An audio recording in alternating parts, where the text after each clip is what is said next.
Welcome to the Stellar Vault. Say hi in the comments to awaken the archive. Then like, subscribe, and let the tale begin. Samuel Rook knelt on the stone platform, chains biting into his wrists, and watched 400 Vethkai pray. Their voices rose in perfect unison. 400 mouths opening and closing at the same instant. 400 bodies swaying to the same rhythm. 400 pairs of eyes fixed on the altar where Emperor Zorath VII's image flickered in holographic gold. The sanctum of recitation smelled of incense and fear.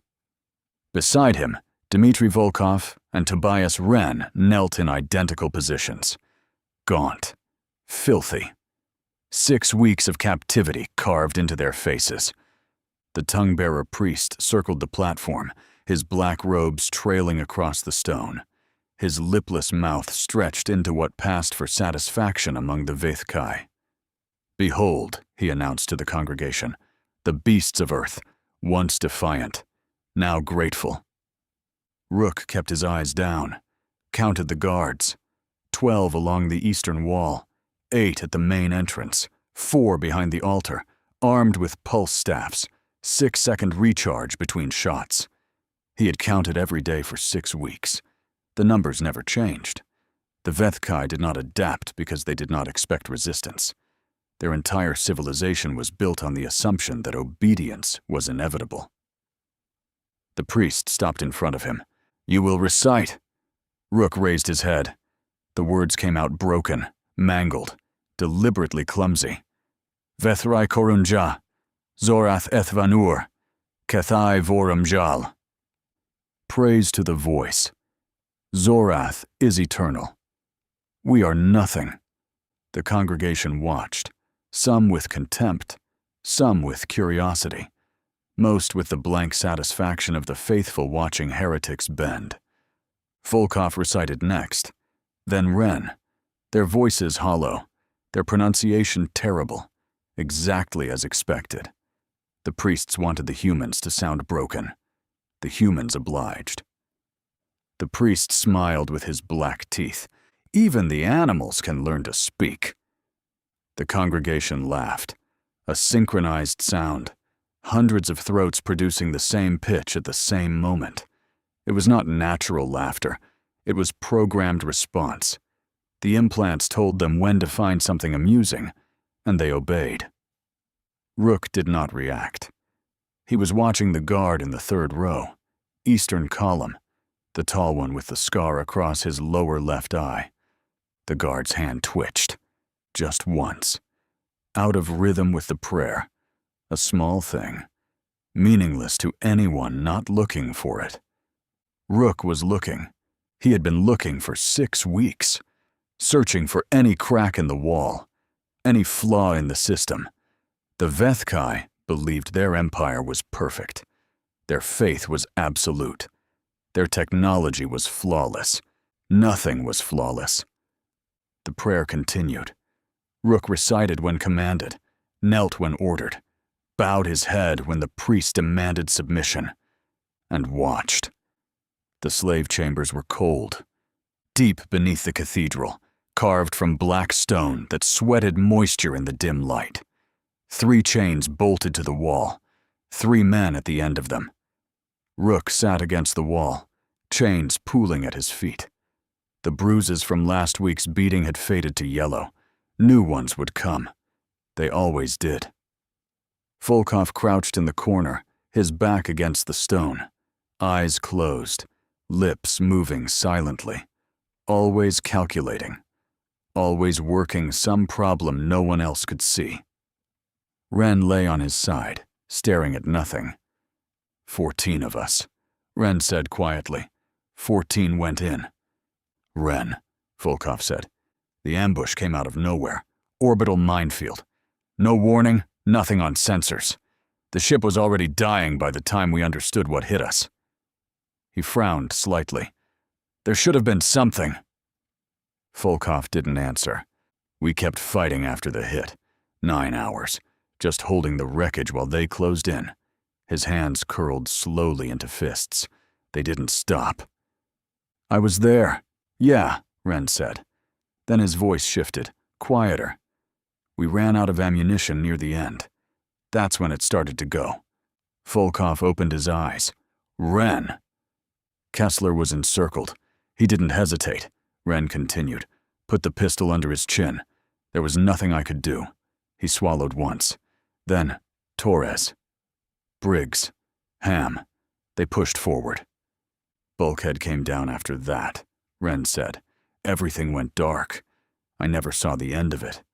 He looked at the floor. Next thing I remember, we were here. Dragged out like cargo. His jaw tightened.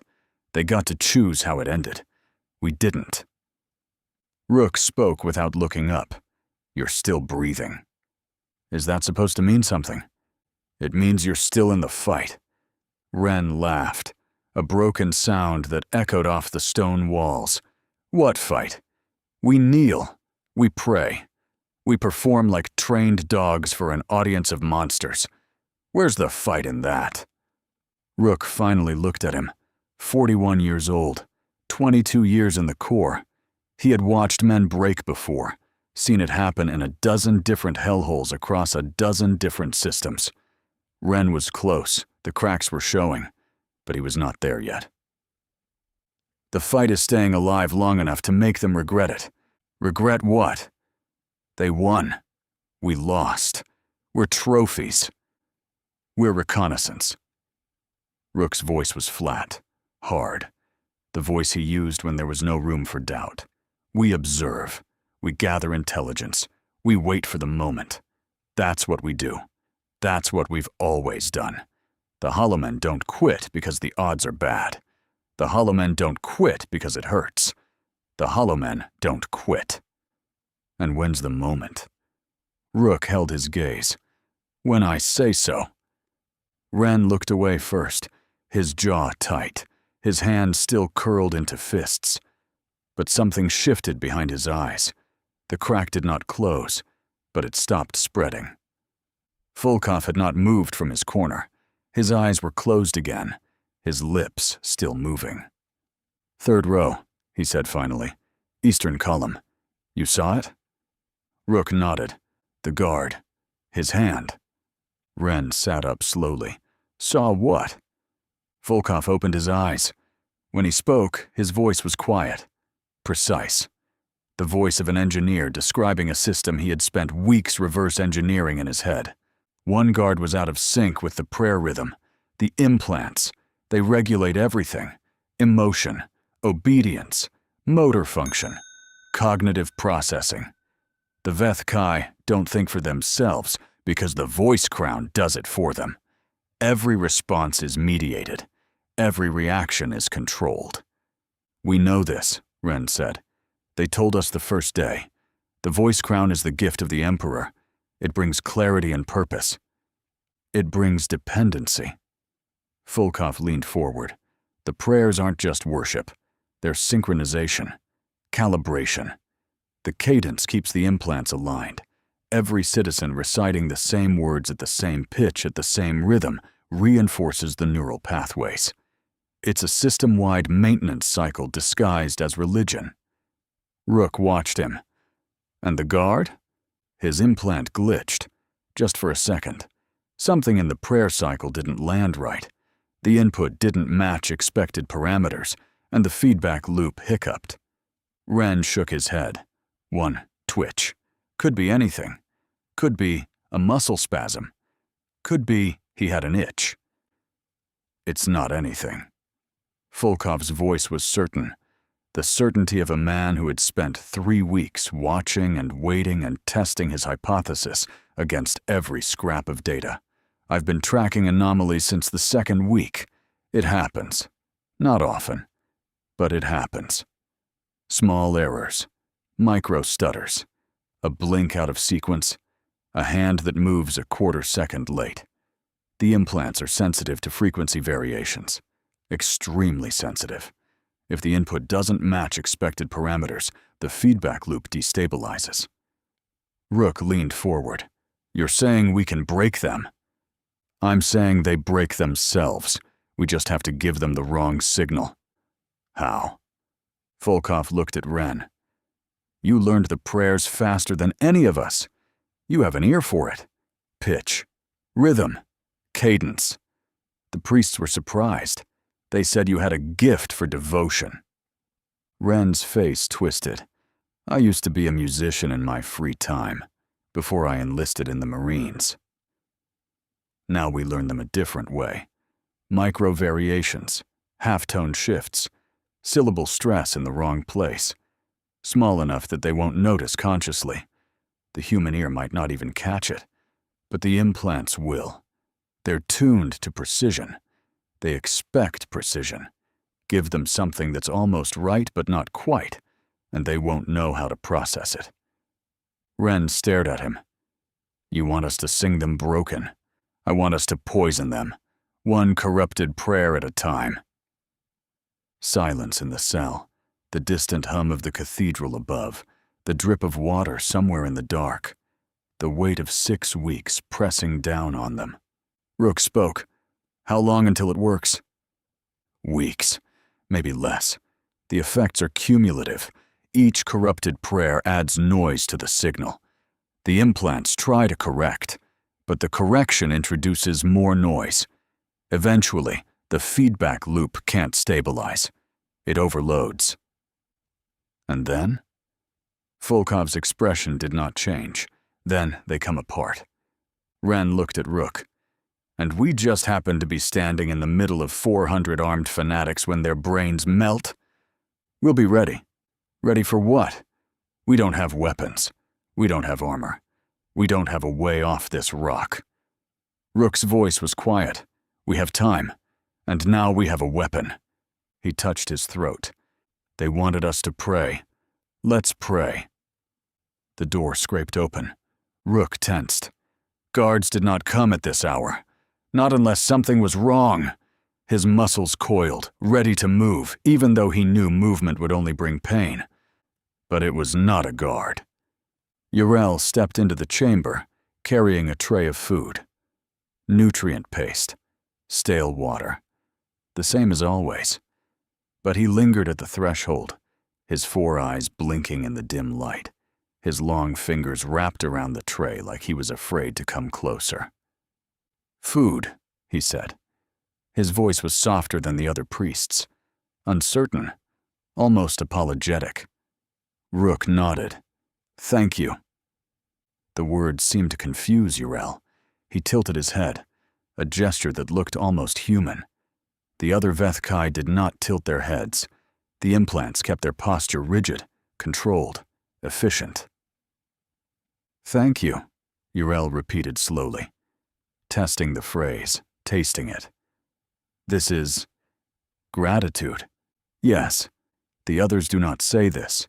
The other prisoners before you, they screamed, they begged, they cursed. None of them said thank you. There were others before us? Yrel's eyes flickered. Many others, over many years. None lasted as long as you. He paused. None prayed as well as you. Ren laughed bitterly. Glad to know we're talented. Volkov shot him a look. Ren went quiet. Rook studied the young priest. Different. He had known it from the first week. Yrel did not move like the others. His eyes wandered during prayers. His hands trembled when the congregation synchronized. He asked questions no Vethkai should ask. Why do you bring us food? Rook asked. There must be others who could do it. Yrel set down the tray slowly. The task was assigned to me. No one else wanted it. Feeding the beasts is considered unclean, degrading, a task for those who cannot perform higher duties. And that's you? Yrel touched the base of his skull, where the implant sat. My voice crown does not function as it should. The connection is different. The others say I am broken. My thoughts do not align. My questions are symptoms of dysfunction. What questions? Yrel hesitated.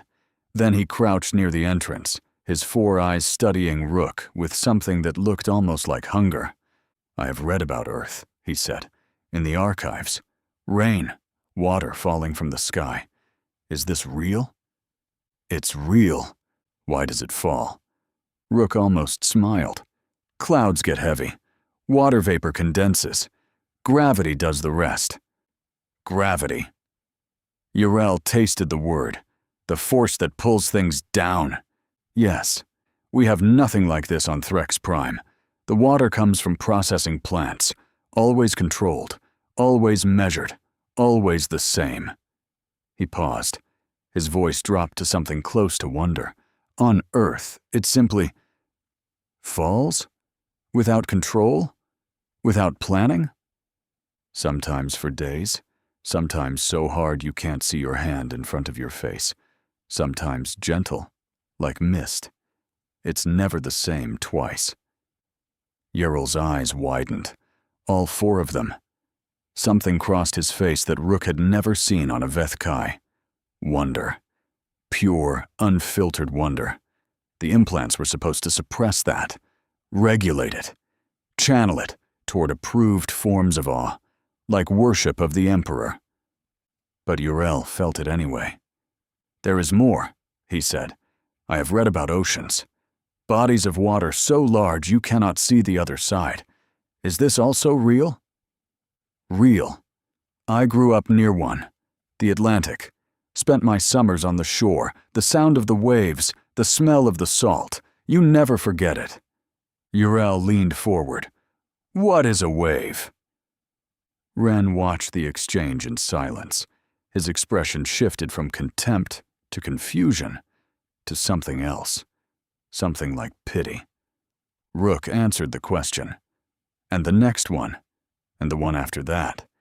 Yrel wanted to know about storms, about snow, about forests and mountains and deserts, about animals that were not engineered, about cities that grew without central planning, about music that was not prayer. The other Vethkai never asked questions. Their implants provided answers before the questions could form. Curiosity was inefficient. Wonder was wasteful. The voice crown kept them focused on duty and devotion. But Yrel's implant was wired differently. The connection was atypical. And so he wondered. Why do you ask these things? Rook said finally. If the others think you're broken for asking. Yrel looked at the floor. Because I cannot stop. The questions come, and I cannot make them silent. The voice crown tells me to be still, to accept, to align. But my thoughts keep moving. They will not rest. He touched his skull again.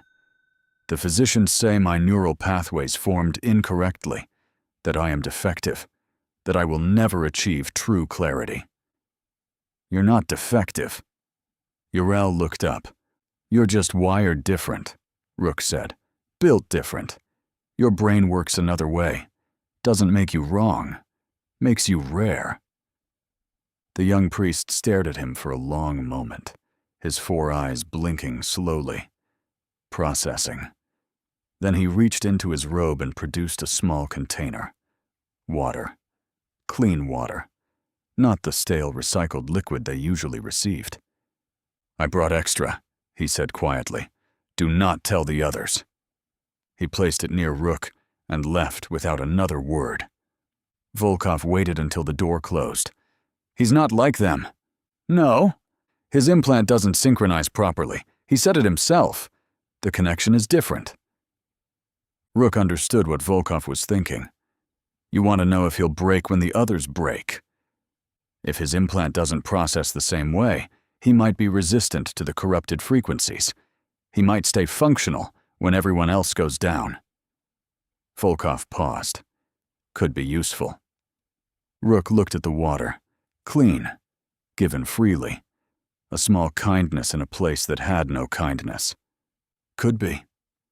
Morning came with boots on stone. The guards arrived early. 4 of them. Not the usual rotation. These wore black sashes across their chests. Silence keepers. Inquisitors. Their pulse staffs were longer than standard issue. Their eyes were colder. Rook was on his feet before they reached him. Volkov and Wren rose behind him, chains rattling, muscles tensing. The instinct to fight never died, even when fighting was suicide. The lead Inquisitor stepped into the cell. Tall, gaunt even by Vethkai standards. His 4 eyes were the color of dead metal, and the ritual scars on his fingers formed patterns that Rook did not recognize. Higher rank, different sect. The kind of priest who did not simply enforce faith. He tested it, broke it, rebuilt it in the image he preferred. Gunnery Sergeant Samuel Rook. The Inquisitor's voice was like dry leaves scraping stone. Corporal Dmitry Volkov, Lance Corporal Tobias Wren, the beasts of the Hollow Men. Rook said nothing. I am Silence Keeper Vorath. I have traveled from the inner sanctum to assess your progress. He clasped his scarred hands behind his back. The tongue-bearers send favorable reports. They claim you are breaking, that your spirits bend toward the Emperor's light, that you will soon be ready for public conversion. We pray when we're told. We recite what we're taught. What more do you want? Vorath moved closer. His lipless mouth did not smile. His eyes did not blink. I want truth, not performance. He circled the 3 Marines slowly, studying them, reading them, the way a butcher studies a carcass, looking for the best place to cut. Humans are clever, Vorath said. This is documented. You adapt. You deceive. You wear masks so convincing that even you forget what lies beneath. It is your nature, your survival mechanism. He stopped in front of Wren. The question is whether your deception has purpose or whether it is merely instinct. Do you pretend to break because you plan something? Or do you pretend because pretending is all you have left? Wren held his gaze, did not flinch, did not speak. I think you plan something. Vorath leaned closer. I think you kneel and pray and perform submission while your minds work constantly, searching for weakness, searching for escape. I think you believe you are clever enough to fool us. He turned to Rook. But I am not fooled. We're already broken, Rook said. There's nothing left to prove. If that were true, Gunnery Sergeant, you would not be standing. Broken men do not stand when Silence Keepers enter their cells. Broken men grovel. They weep. They beg for mercy before a word is spoken. Vorath tilted his head. You stand like a soldier awaiting orders. That is not broken. That is waiting. Rook said nothing. I will observe your next recitation personally, Vorath continued. The sanctum. Full congregation. If I sense performance rather than devotion, I will have one of you executed as an example. The remaining 2 will recite over the body. We will see how convincing your prayers become when you are kneeling in your brother's blood. Wren's hands twitched. Volkov's jaw tightened. Rook kept his voice flat. And if you sense genuine devotion? Then perhaps the tongue-bearers are correct, and you are simply slow learners. In which case, I will return to the inner sanctum and recommend continued observation. Vorath turned toward the door. But I do not think that is what I will sense. He gestured to his guards. Bring them! They were dragged from the cell and into the corridor, up through the stone passages, through halls Rook had never seen, into a small chamber, deep in the cathedral's administrative section. The walls were bare stone. The floor was stained with old blood. Metal restraints hung from the ceiling. Junior priests lined the walls, acolytes in training, learning their craft. A demonstration room. Uriel was among them. His 4 eyes fixed on the floor, his hands clasped tightly in front of him. He did not look up when the Marines were brought in. He did not move. Vorath stood at the center of the room. Compliance must be tested. Faith must be proven. The beasts claim devotion. We will see how their devotion endures. He nodded to the guards. They beat the Marines. Methodically, professionally. Pulse staff set to blunt impact. Not enough to kill, Not enough to cripple, just enough to hurt. Ribs, kidneys, thighs, shoulders. The places that would bruise deep and ache for days. Rook took the first blow across his back. Fire spread through his spine. He did not make a sound. The second blow caught his ribs. Something cracked. He did not make a sound. The third blow drove him to his knees. He stayed there, breathing, waiting, silent. Volkov took his hits the same way. Controlled, quiet. His face a mask of nothing. Ren grunted once, only once, when a staff caught him across the jaw and split his lip open. Blood ran down his chin and dripped onto the stone floor. He did not grunt again. The acolytes watched, learning, taking notes on their data pads, recording the correct techniques for breaking human resistance. This was education. This was training. Yrel did not watch. His eyes stayed on the floor. His hands trembled. When it was over, the 3 Marines lay on the cold stone, breathing, bleeding, but not broken. Vorath looked down at them. Tomorrow. The sanctum. Dawn prayer. He turned to leave, then paused. I have broken many species, Gunnery Sergeant. Humans take longer than most, but they all break eventually. All of them. He left. The guards dragged the Marines back to their cell and dropped them like sacks of grain. The door closed. The lock engaged. Silence. Rook lay still for a long time, tasting blood, feeling the bruises form, counting the hours until dawn, running the numbers, calculating the odds. They were not good. Then he pushed himself up. His ribs screamed. The room tilted. He ignored it. Volkov was already sitting, one eye swelling shut, his breathing shallow but steady.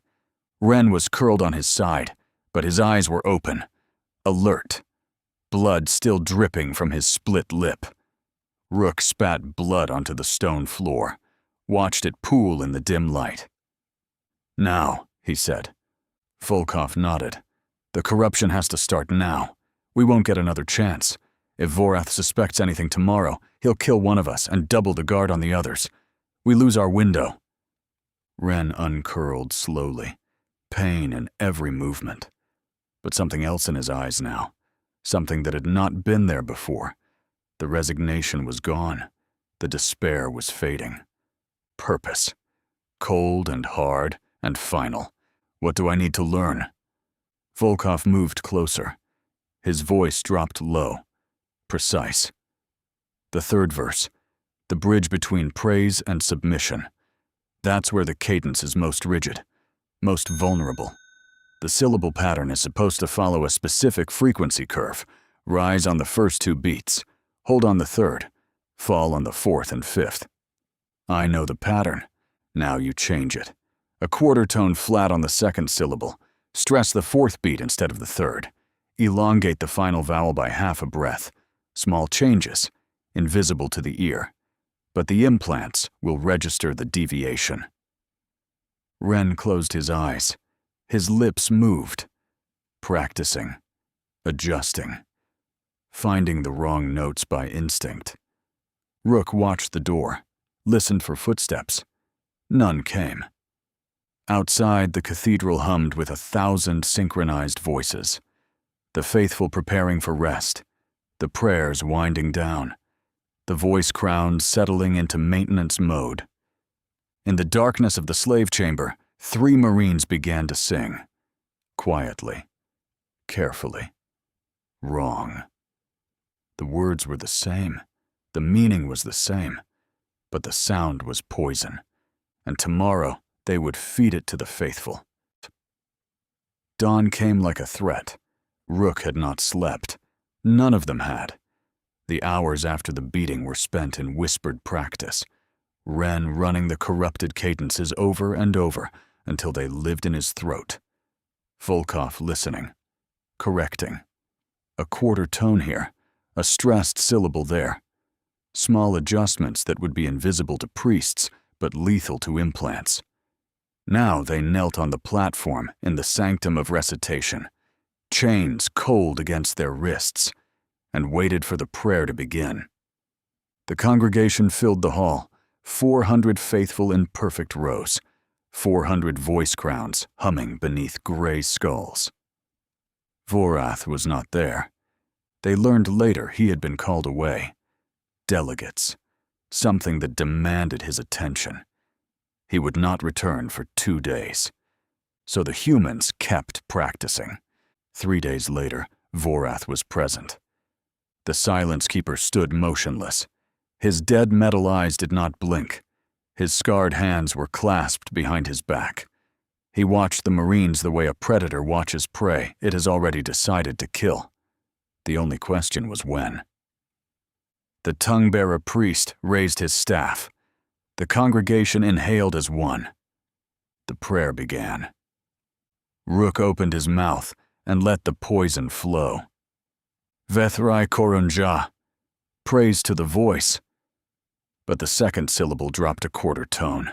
Invisible, imperceptible, wrong. Beside him, Volkov matched the corruption. Then Ren. 3 human voices threading through 400 Vethkai, carrying frequencies that did not belong. The congregation swayed. The cadence rolled forward. Verse after verse. The Marines recited every word correctly, every syllable in place, every meaning intact. But the sound was poison. Rook kept his eyes down, watched through lowered lids. 3rd row, eastern column, the guard with the scar. Halfway through the hymn, the guard's hand twitched, harder than before. His fingers spasmed. His pulse staff rattled against his thigh. He blinked rapidly, all 4 eyes out of sync with each other. Then he recovered, straightened, continued the prayer. No one noticed, except Rook. The prayer ended. The congregation exhaled. The priest lowered his staff. Vorath stepped forward. He circled the platform slowly, studying each Marine in turn. His lipless mouth did not move. His eyes did not waver. He stopped in front of Rook. "Adequate," he said finally. "Your pronunciation improves." Rook said nothing. Vorath studied him for a long moment. Then he turned and walked away without another word.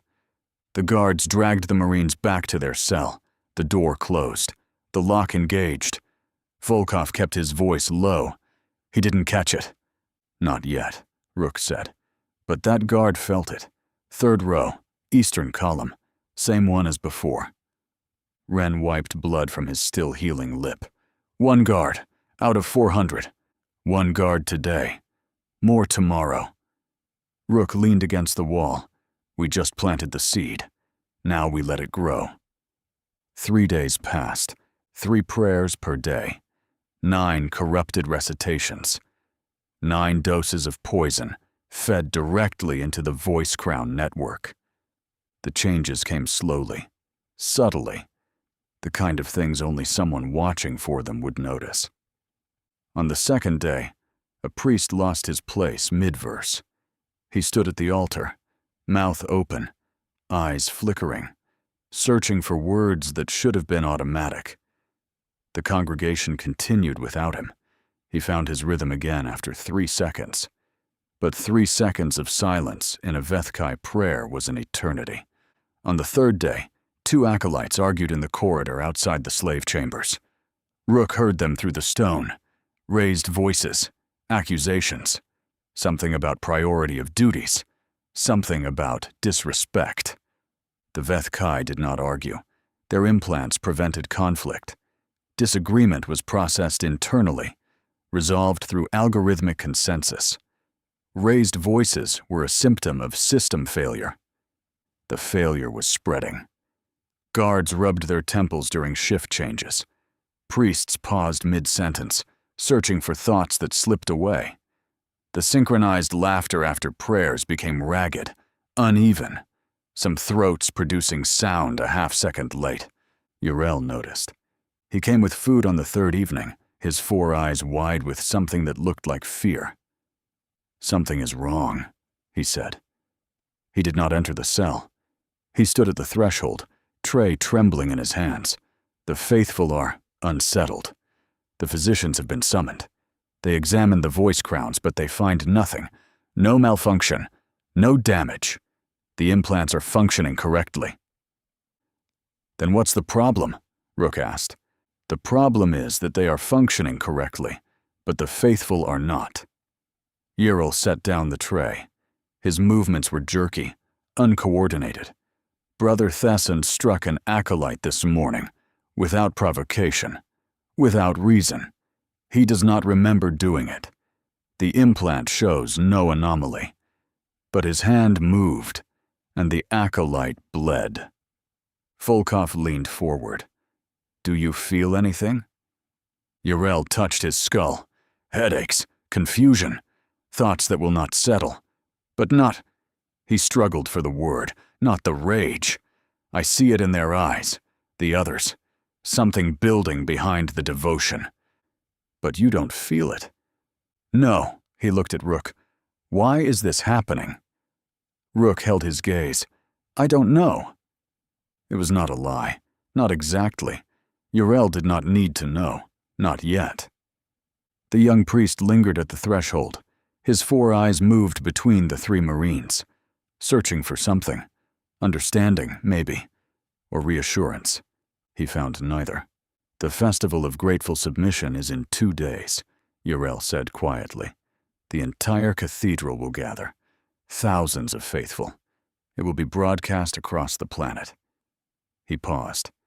"If something is wrong with the voice crowns, the festival will reveal it." He left without another word. Volkov waited until the footsteps faded. He's resistant. His atypical wiring protects him from the worst of the corruption. When the others break, he'll stay functional. "Good," Rook said. "We'll need him functional." Ren looked up. "For what?" "The ship's in the docking spire. They require a Vethkai voice to activate, a prayer of departure. And after that? After that, any pilot can fly them. The AI unlocks once the prayer is spoken." Ren understood. His eyes hardened. "So we grab the priest. Make him talk. Then what? Kill him?" Rook didn't answer. 2 days later. Midday prayer. The sanctum was fuller than usual. Word of the anomalies had spread. The faithful sought reassurance in ritual. If they prayed hard enough, if they synchronized perfectly, the disturbances would fade. The voice crown would protect them. The Emperor would provide. The Marines knelt on the platform, chains biting, bruises aching. The congregation stretched before them in perfect rows. But the rows were not quite perfect anymore. Rook saw it in the small things. A worshipper swaying a half-beat behind. A guard whose fingers drummed against his staff without rhythm. 2 priests exchanging glances that lasted a fraction too long. The corruption was spreading. The noise was building. 5 days of poisoned prayers had seeded the network with errors that compounded with every recitation. The tongue-bearer raised his staff. The prayer began. The Marines recited, wrong notes hidden in correct words. Halfway through the hymn, the guard in the eastern column stopped. Just stopped. His mouth hung open. His 4 eyes rolled back until only white showed. His hands dropped to his sides. For 2 seconds, nothing happened. Then the sound came. Not a scream, a frequency, a feedback loop made audible. The sound of an implant overloading, translated through a throat that could no longer control itself. The guard lunged. He grabbed the priest beside him, long gray fingers closing around the throat, squeezing. The priest could not react. His own implant was struggling to process the chaos unfolding in his neural pathways. Guards nearby turned. Pulse staffs rose. But they were slow, confused. Their own implants were feeding them conflicting signals. The broken guard kept squeezing. The priest's 4 eyes bulged. Black blood vessels burst beneath the gray skin. Finally, a pulse staff fired. The broken guard went down, but his hands did not release. Another shot, another. The body jerked. The fingers loosened. The priest fell, gasping, bleeding from the ears. The congregation rippled, whispers spreading like fire. The synchronization was gone. 400 faithful trying to process something their implants told them was impossible. A Vethkai had attacked a priest, without cause, without reason, without the consent of his voice crown. Vorath stepped out of the shadows. He did not speak. His dead metal eyes swept the chamber, settled on the Marines, held. Rook met his gaze, held it. The prayer resumed, ragged, uncertain, but it resumed. The ritual was more powerful than the fear. The faithful clung to it like drowning men clutching wreckage, but the wreckage was sinking. The guards dragged the Marines back to their cell. The door closed, the lock engaged. Ren was breathing hard. "It's working! It's actually working!" "The first break," Volkov said. "There will be more. The cumulative effect accelerates. Each breakdown adds noise to the system. The noise triggers more breakdowns. Cascade failure." "How long?" "The festival. Thousands of implants in one space, reciting corrupted prayers together. The feedback will be catastrophic." Rook nodded slowly. "Then the festival is our window, and our deadline." Night. The cell was dark. The corridor outside was silent. The door opened. Vorath entered alone. No guards, no staff. Just the silence keeper and the 3 Marines. He did not speak immediately. He stood in the doorway for a long moment, his dead metal eyes moving between them, reading them, analyzing them. Then he stepped forward. The door remained open behind him. "I know," he said. Rook did not move. "Know what?" "That something is wrong." Vorath clasped his hands behind his back. "The correlation is unmistakable. The tongue-bearers may be blind to it. The physicians may be confused by it. But I see patterns. I see causality. You are the variable. We pray when we're told. We recite what we're taught. Yes. And yet the faithful fracture. A guard attacks a priest. Acolytes argue in corridors. The voice crowns report no malfunction, but the faithful malfunction nonetheless."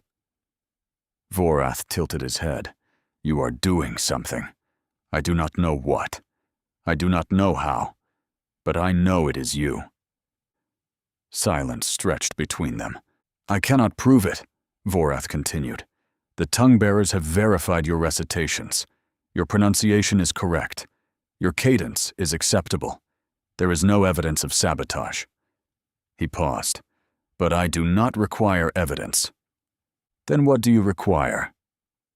"Tomorrow is the festival of grateful submission. The entire cathedral will gather. Thousands of faithful. The prayer will be broadcast across the planet.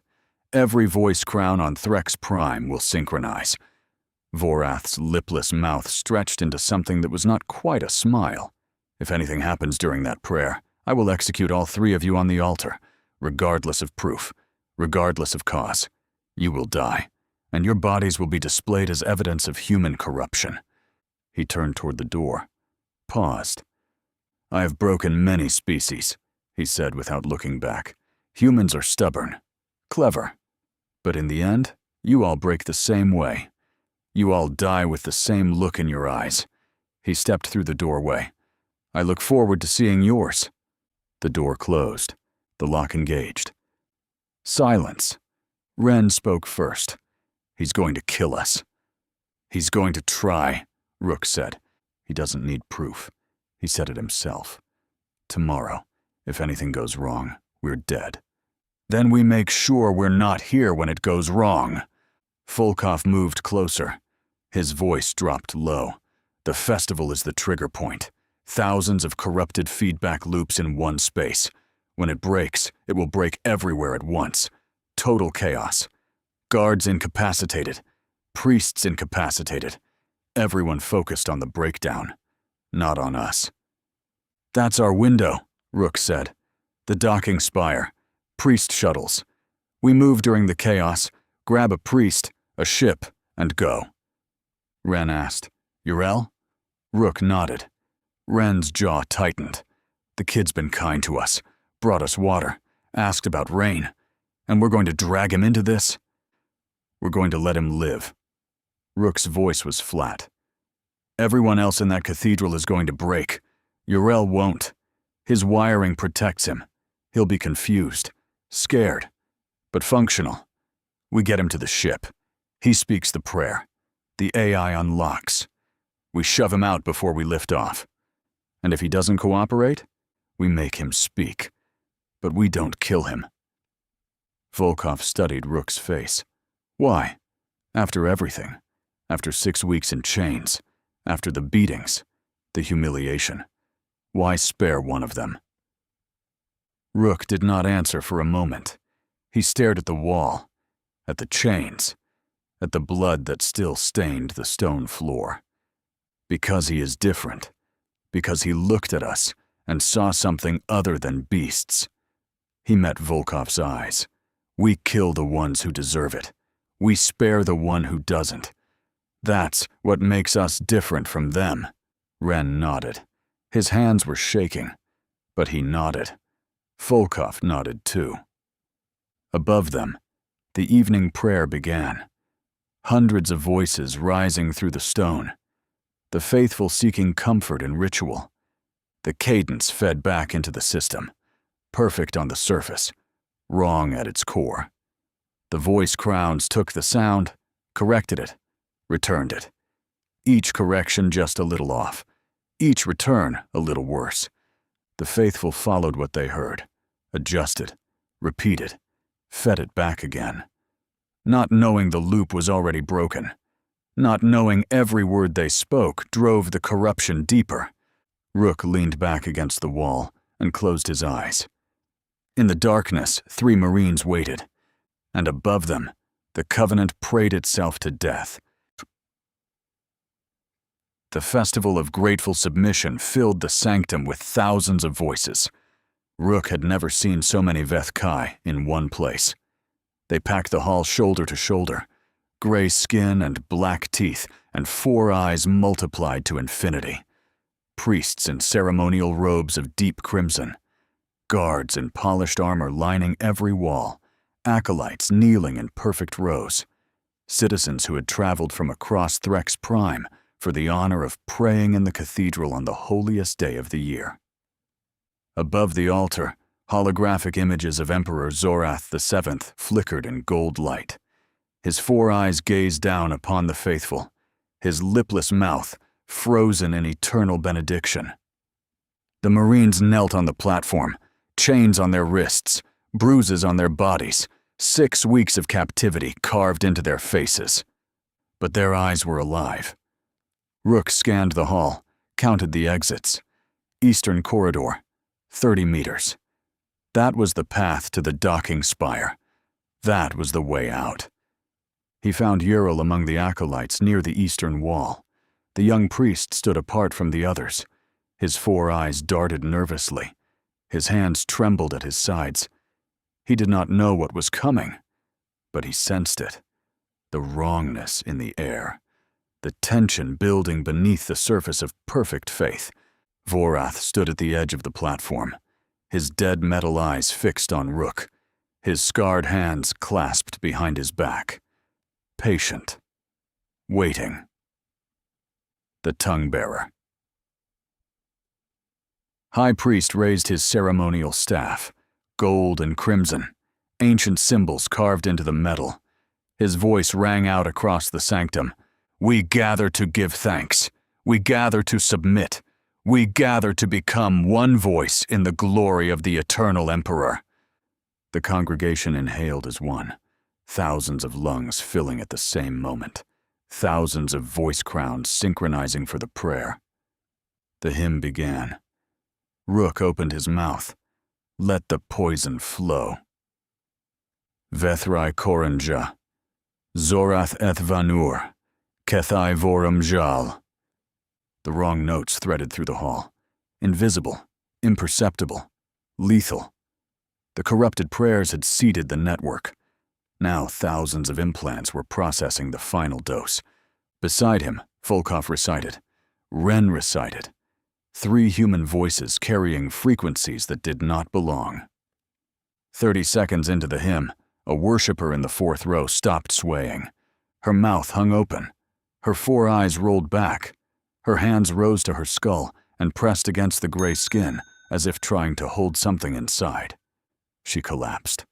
Another worshiper fell, then 3 more, then a dozen. The sound spread, that terrible broken frequency jumping from throat to throat like a plague-given voice. Guards moved to intervene. But the guards were breaking too. A temple soldier in the eastern column fired his pulse staff into the crowd. No target, no reason. His implant was feeding him signals that no longer made sense. Bodies fell. Some from pulse fire, some from the collapse. Some from other worshippers who had stopped being worshippers and become something else. Something the voice crown had never anticipated. The prayer continued. Those still standing could not stop. The implants compelled them. The cadence demanded completion. But the words were fragmenting, syllables stretching into screams, rhythms colliding into chaos, the synchronized voice of the covenant tearing itself apart from the inside. A priest near the altar clawed at his own skull. His fingers broke through skin. Black blood ran down his face. He kept clawing, kept praying. The words and the madness becoming one. 2 worshippers crashed into each other, hands closing around throats, teeth finding flesh. They fought and prayed at the same time, the hymn becoming a death rattle. The sanctum became a slaughterhouse. Rook watched it happen. The harvest they had planted. Every corrupted syllable. Every wrong note they had fed into the system for days. Vorath realized. His dead metal eyes swept the chaos. Found the platform. Found Rook. The Silence Keeper's lipless mouth twisted. He drew a blade from beneath his robes. Long, curved, designed for ritual execution. He began moving toward the platform, stepping over bodies, walking through the screaming faithful like a man crossing a shallow stream. Rook moved first. The chains were not locked to the platform, only to their wrists. 3 meters of metal links between his hands. The nearest guard was already breaking. His pulse staff hung loose in his grip. His 4 eyes blinked out of sequence. His mouth formed words that were not words. Rook stepped in and ripped the staff from his hands. He turned it down toward the restraint at his wrist and fired. The pulse hit the metal ring. It flared white-hot, warped, then split apart. The chain dropped loose. He freed the other wrist the same way. Quick, controlled. The guard looked up just in time to see the staff swing back. Rook struck him across the skull. He went down without a sound. Volkov took the weapon, angled it down, and burned through his own restraint in 2 short bursts. Ren grabbed another staff from a fallen guard and cut himself free. The guard was still breathing, still praying, the words bubbling up from his throat in broken fragments. "Eastern corridor," Rook said. "Move!" They pushed through the chaos. Bodies everywhere, some still fighting, some still praying, some doing both at once. Uriel stood frozen near the eastern wall. His 4 eyes were wide, his hands pressed against his ears. The cacophony of breaking voice crowns filled the sanctum with sounds no Veth Kai had ever heard. But he was not breaking. His atypical wiring, his different neural pathways, the same thing that made him an outcast among his people now kept him sane, while they tore themselves apart. Rook grabbed his arm. "You're coming with us." Uriel did not resist. He could not process what was happening. His mouth opened and closed. No words came out. Volkov took point. Ren covered the rear. Rook dragged Uriel between them. They pushed into the eastern corridor. Behind them, the sanctum screamed. The corridor stretched toward the docking spire. Emergency lights flashed red. The stone walls muffled the chaos but could not silence it. Distant shrieks echoed through the passages. The breaking was spreading. They moved fast. Volkov swept corners with the pulse staff. Ren watched their backs. Rook kept Yrel moving. The young priest stumbled. His legs would not cooperate. His mind was struggling to accept what his eyes had seen. "They are dying," Yrel whispered. "They are all dying. Keep moving." "Why? Why is this happening?" Rook did not answer. There would be time for answers later. Or there would not be time at all. The corridor branched ahead, left toward the administrative chambers, right toward the docking spire. Volkov turned right. Vorath stepped out of the left passage. He had cut through a side route, faster, more direct. He knew the cathedral better than they did. His blade was drawn. His ceremonial robes were splattered with black blood. His dead metal eyes were calm, perfectly calm, as if the collapse of everything he believed in was merely an inconvenience. "I told you," he said. His voice was steady, almost conversational. "All humans break the same way." Rook released Yrel, stepped forward, the broken lengths of chain still hanging from his wrists. "You first." Vorath attacked, fast, precise. The blade sliced through the air in a tight arc. Rook twisted. The edge opened a cut across his forearm. Blood welled. He ignored it. Volkov fired the pulse staff. The shot went wide. Vorath was already moving, closing distance, using Rook as a shield against the others. The blade came again. Rook caught it on the chain. Metal scraped metal. Sparks flew. Vorath twisted, freed the blade, drove it toward Volkov's chest. Ren intercepted. The blade took him in the side. Deep. Through muscle. Ren gasped. His pulse staff clattered to the floor. He fell against the wall. His hand pressed against the wound. Blood poured between his fingers. Vorath pulled the blade free, turned back toward Rook. Too slow. Rook wrapped the chain around Vorath's throat, pulled, twisted. The links bit into gray flesh. Vorath dropped the blade. His hands clawed at the chain. His four eyes bulged. Black blood vessels burst beneath his skin. Rook pulled tighter. "You were right," he said quietly. "We do break the same way." He twisted the chain, felt cartilage crunch. "We just break slower." Vorath's neck snapped. The Silence Keeper crumpled. His dead metal eyes stared at nothing. His lipless mouth hung open. Whatever final words he might have spoken died with him. Rook let the body fall. Volkov was already at Ren's side, checking the wound. His face told the story before his words did. "Bad, but not fatal. If we move now." Ren's face was pale, his breathing shallow, but his eyes were open, focused. "I can walk," he said. "You can barely stand." Rook took one arm. Volkov took the other. They lifted Ren between them. Yrel stood frozen in the corridor, staring at Vorath's body. "Move!" Rook said. Yrel moved. The docking spire rose above the cathedral like a black needle piercing the sky. The chaos had not reached here yet, but it would. The screams were getting closer. The breaking was spreading through the cathedral like fire through dry wood.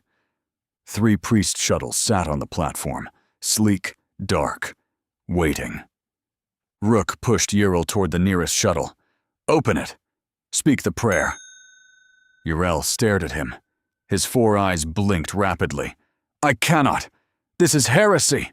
This is betrayal of everything I—" "Everyone in that cathedral is dead or dying." Rook's voice was flat. No anger, no pleading, just truth.